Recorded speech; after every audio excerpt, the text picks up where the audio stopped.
ça t'est sans doute déjà arrivé de vouloir quelque chose de manière assez intense et d'insister lorsque cette chose se refusait à toi. Alors, évitons les contextes compliqués où c'est une personne, mais je parle vraiment de ces choses de la vie où tu cours après et t'as l'impression que tu seras toujours condamné à courir après et que ça marche juste pas et tu es dans une espèce de grande frustration où tu ne comprends pas pourquoi tu n'arrives pas à avoir cette chose alors que tu as mis toutes les actions en place et que d'autres réussissent et toi non, et ainsi de suite. Le truc, c'est que je pense vraiment, et ce sera le titre de cet épisode, que dans la vie, il faut pas forcer les choses.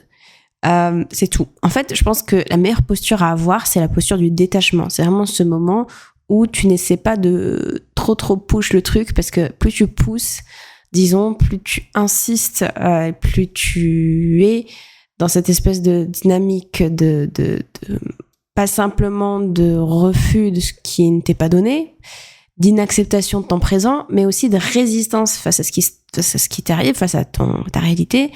Je pense qu'il ne faut pas résister à la réalité. Je pense qu'il faut la laisser se dérouler et qu'il faut, de façon extrêmement joyeuse et heureuse, l'ignorer de façon absolue. Mais vraiment, vivre dans une espèce d'autre réalité où les choses sont arrangeantes, où les choses conviennent à ce qu'on a envie de vivre. En adoptant cette posture assez déconnectée finalement des choses, mais aussi très profondément optimiste, puisque certes je comprends que la réalité tout de suite n'a pas ce qu'elle veut pour moi, mais je décide de ne pas y réagir et de voir plutôt ce qui fonctionne et de me rattacher à ça et de l'amplifier et d'en vivre et de m'en nourrir. C'est une posture géniale qui m'offre le verre à moitié plein et non plus le verre à moitié vide. Du coup, je bois l'eau qui est dans le verre et c'est trop bien et c'est trop bon et vive la vie, quoi. Et je pense que personnellement, longtemps, j'ai fait le contraire où j'étais vraiment focus sur ce qui marchait pas parce que je voulais vraiment avoir la chose que je voulais et c'était tellement chiant, c'était tellement frustrant et ça rend pas heureux, ça rend très aigri, très malheureux, très amer et on réagit mal aux choses parce que quand on les voit chez les autres, ça nous fait réagir et quand on constate certaines choses, tout nous rappelle en fait à cette chose que l'on n'a pas chez nous, en nous, et là on devient des espèces de grandes créatures de tristesse. Et je pense qu'il y a mieux pour nous dans cette vie, qu'on n'est pas là pour souffrir autant, ni inutilement. Il y a des souffrances qui sont nécessaires, je suis complètement d'accord avec cette idée. D'ailleurs, il y aura un épisode sur la souffrance, très positif, parce que vive la souffrance. Mais en soi, il y a des souffrances complètement inutiles qu'on crée nous-mêmes par notre imagination. Et est-ce qu'on en a vraiment besoin ? Pas du tout. Voilà, on peut très bien s'en défaire. Et il y a des façons de s'en défaire, c'est vraiment juste un déclic qui fait que on se rend compte qu'on est notre propre bourreau depuis le début et qu'on crée notre propre malheur en insistant, en focusant le fringlish sur les choses qui ne fonctionnent pas, sur le vide en fait, sur l'absence, sur le manque, donc par le fait de ce biais de négativité qui est partout dans tous les cerveaux chez nous, on focus sur ce qu'on n'a pas et on a envie de tout sécuriser. Et je comprends l'idée, je comprends le cerveau, mais dans les faits, ça rend très malheureux et ça fait en sorte qu'on n'arrive jamais à être satisfait de notre réalité et donc jamais dans l'instant présent et donc jamais pleinement heureux. Et je sais pas ce que vous préférez dans la vie, parce que si ça se trouve, ce que vous préférez, c'est justement faire ces actions complètement désespérées sans avoir rien en retour. Peut-être que c'est ça le sens que vous donnez à votre vie et je respecte. Mais si vous êtes de celles qui souhaitaient être heureuses, comme moi, et qui priorisaient ça à tout le reste, ce changement de mindset, c'est vraiment la clé pour pouvoir enfin se libérer de ce cycle infernal. Dans la vie, on veut tous plein de choses. Et c'est complètement ok. Il faut que tu veuilles des choses dans la vie. On est des humains, on est là pour vouloir des choses. Ok, c'est carré dans l'axe. Mais ça devient problématique à partir du moment où tu cesses de profiter de ce que tu as et tu crois que tu n'as plus rien, en fait. C'est que cette quête à travers ce qui te manque devient aussi un dénigrement, une dévalorisation de ce qui t'appartient déjà. Donc, c'est le fait de t'habituer de façon lasse à ce que tu possèdes, à ce que tu as, et simplement à ne plus ressentir de la reconnaissance, la gratitude pour ce que tu possèdes, pour ce qui arrive de positif aussi, pour ce qui est déjà là de positif. Et il y en a des choses qui sont déjà là de positives, sauf que en focusant, bon, faut que je lâche ce verbe parce que ça va pas, en mettant ton attention sur les choses qui ne fonctionnent pas, tu nies celles qui fonctionnent et tu nourris celles qui ne fonctionnent pas. Ce qui fait que tu as l'impression qu'il y a que ça. Et c'est normal parce que l'attention crée la réalité. À partir du moment où j'ai dans la tête l'attente de voir quelque chose, où je pose une attention, un intérêt réel envers quelque chose, je ne verrai que ça si j'entre dans une salle, dans une chambre, dans une pièce, si je vais dans la rue.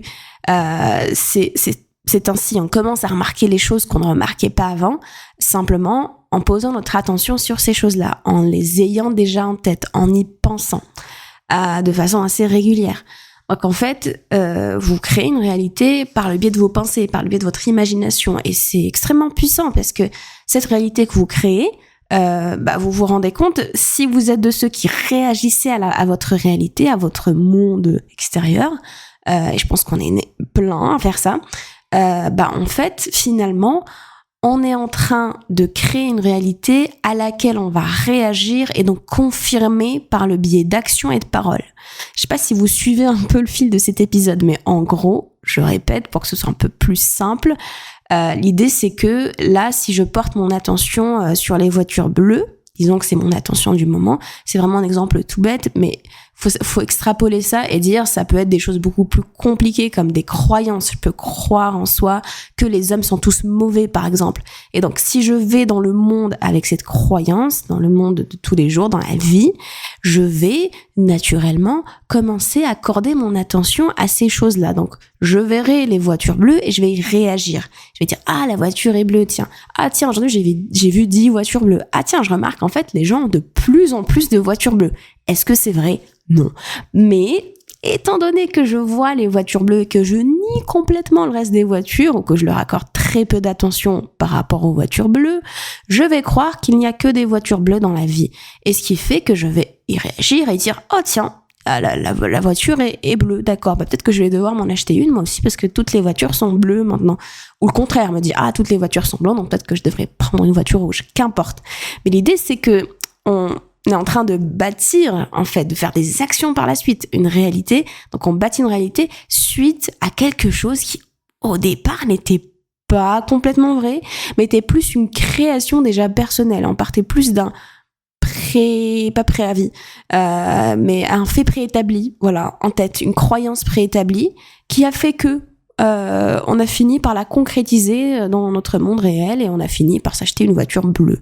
Pour autant, est-ce qu'il y a un délire sur les voitures bleues? Je crois pas. Je sais pas s'il y a une traîne en ce moment, mais je pense pas. Donc vraiment, imaginez le pouvoir finalement de vos pensées, de votre attention surtout. C'est même plus de vos pensées. Moi, je pense vraiment que c'est le pouvoir de l'attention qui fait les choses et que si vous apprenez à donner votre attention aux choses positives et à nourrir ce que vous avez déjà, votre imagination fera en sorte que vous ne verrez que ça.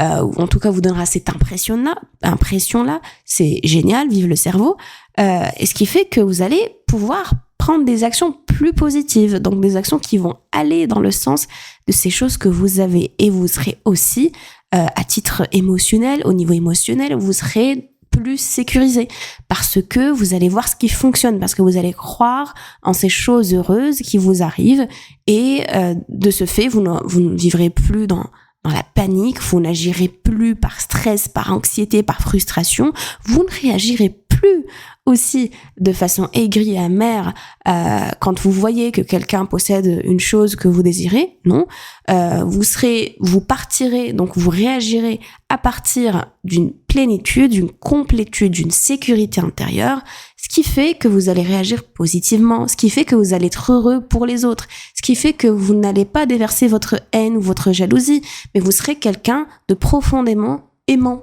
Voilà, aimant, dans le sens aussi magnétique. C'est pas juste aimant qui aime le monde, mais ça veut aussi dire que vous allez attirer ces choses que vous aimez.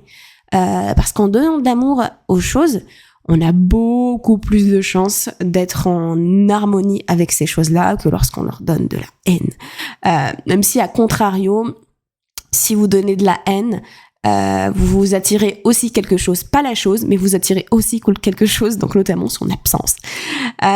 Donc, pour le coup, si vous avez cette espèce de haine en vous, cette frustration, cette aigreur, lorsque vous rencontrez cette chose de la vie qui ne vous parvient pas, l'idée c'est petit à petit d'attirer votre attention. Donc vraiment de lâcher le délire que vous voulez, c'est pas la question, vous mettez de côté. C'est de focus sur un truc qui n'a rien à voir, mais que vous avez. Et que vous avez juste complètement banalisé, auquel vous êtes habitué, et genre c'est bon, c'est le truc un peu la base et tout. Et vous allez vous dire, mais Sarah, écoute, c'est cool, mais en fait j'ai des trucs, voilà, j'ai pas grand chose. Focus.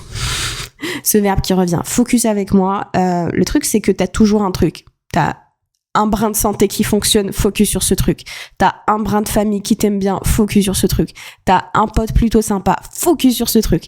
Et abuse, vraiment abuse, soit vraiment dans la surinterprétation des choses positives, dans la glorification du positif, pour faire en sorte que ça prenne de la place. Focus sur ces choses-là, en fait. Remarque les choses qui vont. Je sais que c'est pas facile au départ, parce qu'on a tellement pris l'habitude de ne voir que ce qui ne va pas, donc forcément on oublie, on sait pas comment faire, on prend juste le temps.